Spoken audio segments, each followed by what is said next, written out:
ഇഹിയാസ് കിച്ചണിലേക്ക് എല്ലാവർക്കും സ്വാഗതം. ഇന്ന് നല്ല ടേസ്റ്റി ആയിട്ടുള്ള മാനാലി ചിക്കൻ കറിയുടെ റെസിപ്പി ആയിട്ടാണ് വന്നിട്ടുള്ളത്. അപ്പോൾ നിങ്ങൾ വീഡിയോ ഒന്ന് സ്കിപ്പ് ചെയ്യാതെ കണ്ടു നോക്കുക. അപ്പോൾ അതിനായിട്ട് ഞാനിവിടെ എടുത്തിട്ടുള്ളത് 1 കിലോ ചിക്കനാണ്. ചിക്കൻ നന്നായിട്ട് കഴുകി വൃത്തിയാക്കി എടുത്തിട്ടുണ്ട്. ഇനി അതിലേക്ക് ഒരു 2 ടേബിൾ സ്പൂൺ മുളക് പൊടി ചേർത്ത് കൊടുക്കാം. അപ്പോൾ ഞാനിവിടെ എടുത്തിട്ടുള്ളത് നല്ല എരിയുള്ള മുളക് പൊടിയാണ് എടുത്തിട്ടുള്ളത്. ഇനി 1 ടേബിൾ സ്പൂൺ മഞ്ഞൾപ്പൊടി ചേർത്ത് കൊടുക്കുന്നുണ്ട്. ഇനി 1 ടേബിൾ സ്പൂൺ കുരുമുളക് പൊടി, ഒരു 2 ടേബിൾ സ്പൂൺ നാരങ്ങ നീര്.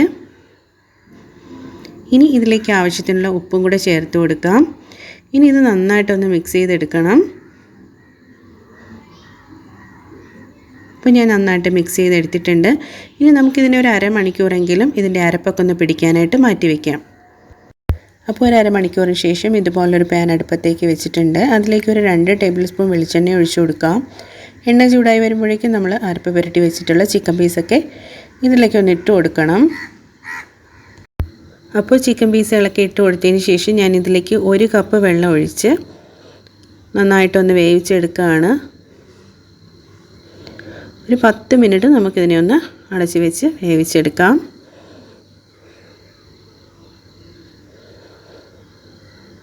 അപ്പോൾ ഇവിടെ ഒരു 10 മിനിറ്റ് കഴിഞ്ഞിട്ടുണ്ട്.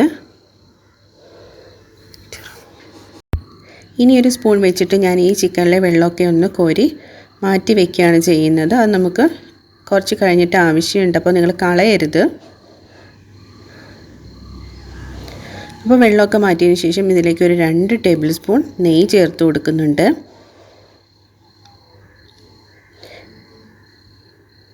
ഇനി ഒരു 5 ടേബിൾ സ്പൂൺ കണക്കിന് വെളിച്ചെണ്ണയാണ് എടുത്തിട്ടുള്ളത്, അതുകൂടെ ചേർത്ത് കൊടുക്കാം.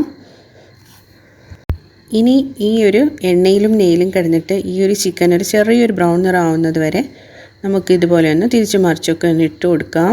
പൊടിയാതെ നോക്കുക. ഒരുപാട് അങ്ങ് ബ്രൗൺ നിറമായിപ്പോണ്ട ആവശ്യമൊന്നുമില്ല. അപ്പോൾ ദാണ്ട് ഈ ഒരു കളർ ആകുമ്പോഴേക്കും നമുക്ക് ചിക്കൻ പീസുകളൊക്കെ ഇതിൽ നിന്നൊന്ന് കോരി മാറ്റാം.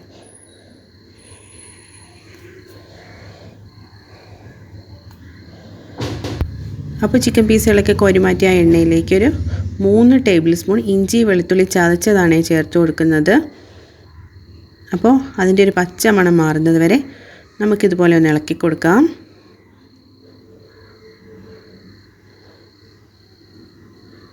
ഇനി നമുക്കിതിലേക്ക് ചേർത്ത് കൊടുക്കേണ്ടത് ഞാനൊരു 3 സവാള എടുത്തിട്ടുണ്ട്.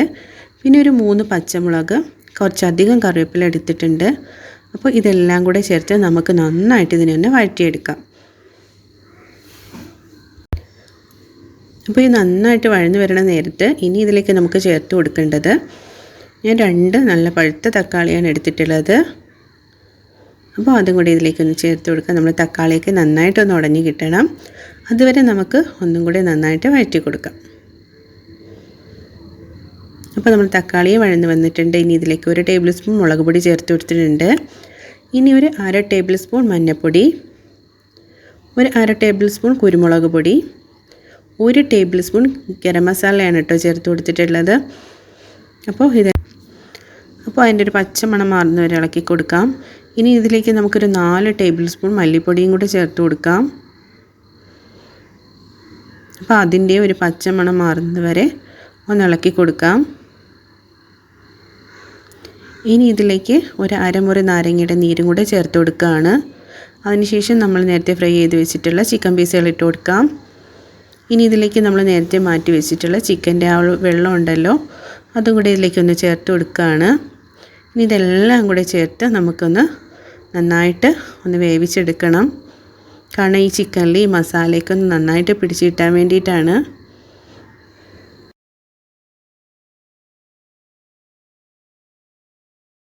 അപ്പോൾ ദാണ്ട് ഈ ഒരു പരുവായി വരുമ്പോഴേക്കും നമുക്ക് തീ ഓഫ് ചെയ്യാം.